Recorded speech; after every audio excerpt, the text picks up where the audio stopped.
When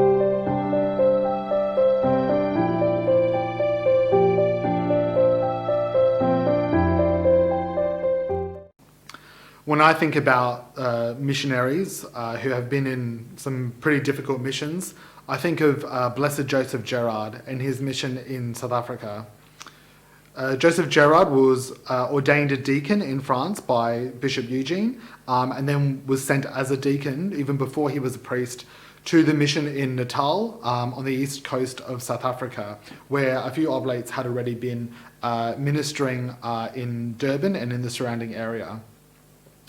So Gerard gets on a boat and goes across to the other side of the world, never to return to his homeland, with the zeal of taking up this great mission that is before him. He lands in Natal, and he's ordained a priest in Pietermaritzburg, and then is sent out into the Zulu missions to evangelize the native people there. This was a very difficult mission. Not only were the circumstances around him, the living conditions, the people, the languages, so vastly different from anything that he'd ever experienced growing up in France, but unfortunately the Zulu people were not very welcoming to the message that the Christian missionaries were bringing. And after 8 years of working among the Zulu people, Father Gerard saw very little progress. Very few people had converted to the Catholic faith, and the tribal people were consistently quite unaccepting of him. But in spite of that, instead of giving up, he decided to go even further. He took his horse and he headed inland further into South Africa to meet the Basotho people in what is today known as Lesotho, a small country enclosed within the borders of South Africa. Even here, it wasn't an easy mission. Lesotho is an extremely mountainous country where the temperatures can vary from extremely hot to freezing cold. There's very rocky terrain that really only a small horse is able to traverse. Gerard spent years walking and riding his horse through the valleys and mountains of this country, hoping for a successful mission. Thank God that Gerard persevered in this mission. After 2 years amongst the Basotho, he finally started to receive his first catechumens.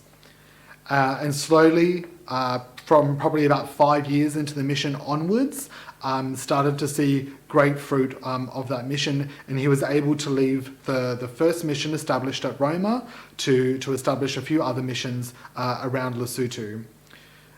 Gerard didn't win the souls of the people there through lofty sermons or great theological debates or anything like that.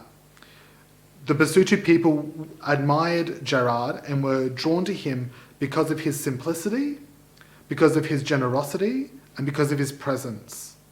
Because of the time that he spent walking or riding his trusty steed through the villages of Lesotho in order to bring the sacraments to the sick and the elderly. His care for them and for the poor there was what really drew over the hearts of these people. And up until he was 83 years old and only a month away from his death, Father Gerard was still walking or riding his horse around Lesotho to visit people in their time of need, to bring them the sacraments and to be with them in their dying moments. So what is it about Father Gerard that makes him a specialist in a difficult mission? Well, Father Gerard was a specialist of presence. It was just about him being there amongst the peoples that made him a great missionary and which won over their hearts and souls. The great motto of Father Gerard is that we must love them. Love them in spite of everything. Love them always.